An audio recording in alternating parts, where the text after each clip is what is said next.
Buhari signs executive order allowing private companies to fund road projects.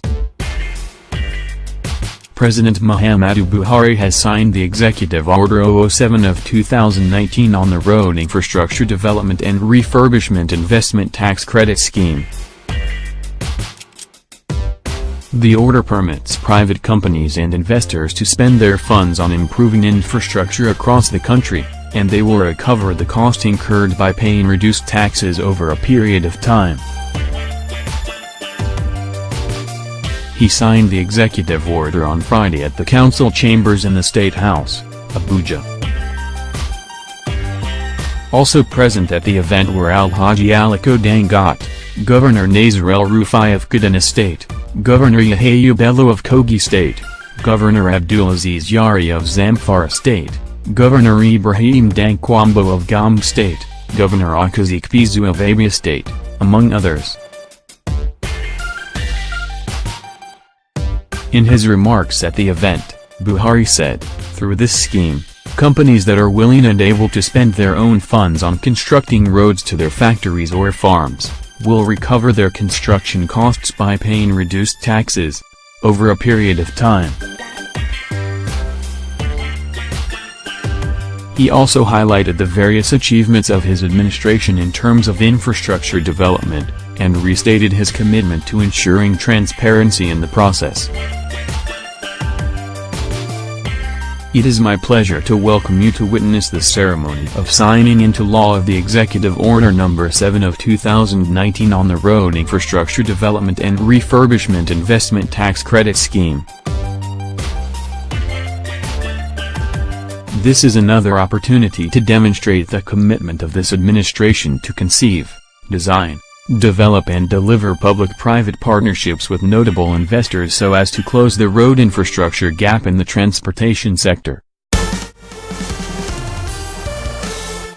Since I oversaw the successful implementation of the Petroleum Trust Fund Roads Development Program in the 1990s, various models have been adopted in addressing this infrastructure gap. In recent years, our reliance on annual budgetary allocations to fund roads development has been disappointing, given that our budget proposals have not always been passed in an expeditious manner by the National Assembly. There have also been revenue shortfalls that have hampered our efforts to fully fund critical projects.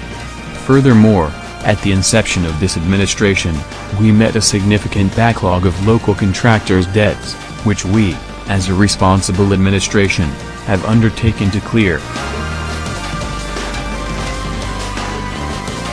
We did so with a view to improving the confidence of construction firms in the federal government, and to confirm our ability to honor financial commitments for infrastructure projects, as and when due. Despite these challenges, this administration remains committed to keeping our promises to deliver qualitative roads and transportation infrastructure to our citizens, communities and businesses. In this regard, we have consistently adopted innovative solutions to complement the annual budgetary spending on infrastructure.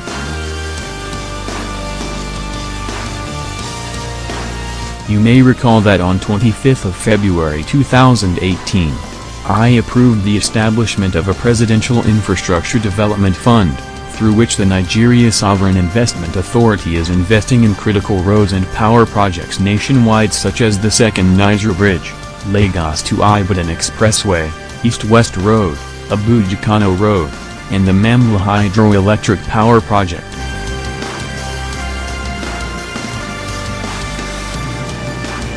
To date, on 71 billion naira of funding of this N2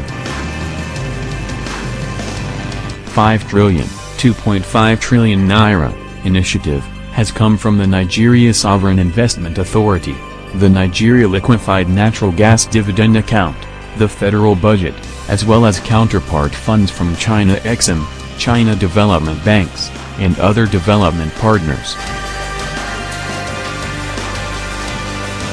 The N100 BN, 100 billion naira, raised by the Debt Management Office through the Sukuk issuance in September 2017 has been fully deployed by the Ministry of Power, Works and Housing for 25 critical economic road projects located across each of the 6 geopolitical zones.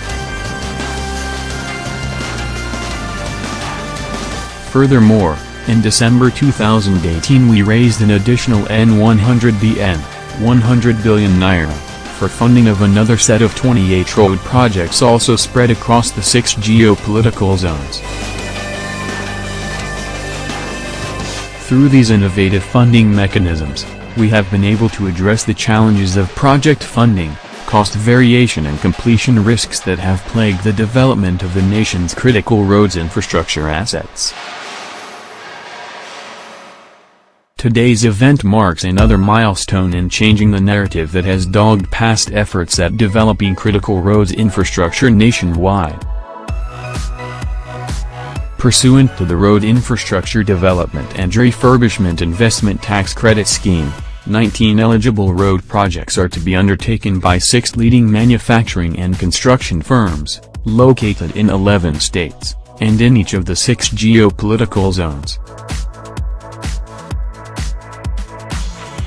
Through this scheme, companies that are willing and able to spend their own funds on constructing roads to their factories or farms, will recover their construction costs by paying reduced taxes, over a period of time. We shall ensure complete transparency in these set-offs. I call on other local and international investors, as well as the state governments, to embrace this roads infrastructure development scheme. I personally invite you to submit viable proposals for more road projects, such that, in time, the scope of this initiative will cover all 36 states of the Federation. I note the prudent fiscal risk management measures which the Minister of Finance has adopted to protect the integrity of this program. The Minister has submitted to me a fiscal implications report that indicates how the program's tax credits are to be administered in a manner that does not impair our revenue projections.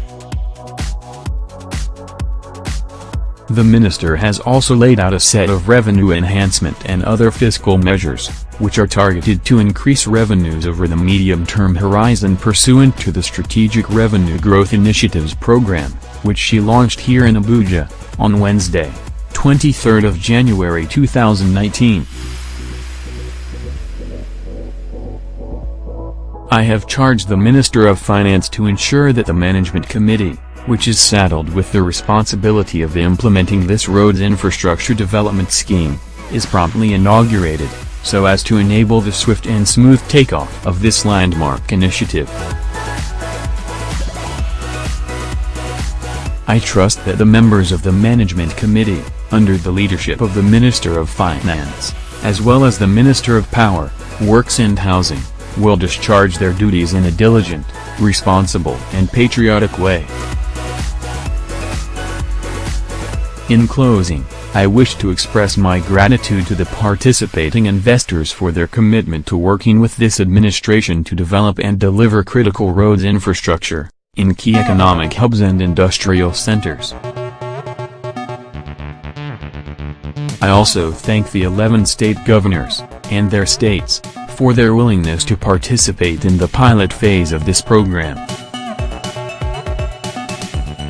I also thank Nigerians for the confidence reposed in this administration's strategy, under the Economic Recovery and Growth Plan, to ensure sustainable, inclusive and diversified growth, as well as to guarantee the socio-economic development of the nation. We trust that as we shortly go to the polls, the Nigerian people will revalidate our mandate to continue to deliver on economic prosperity, national security and good governance, devoid of the bane of corruption. I thank you most sincerely for your attention. God bless the Federal Republic of Nigeria.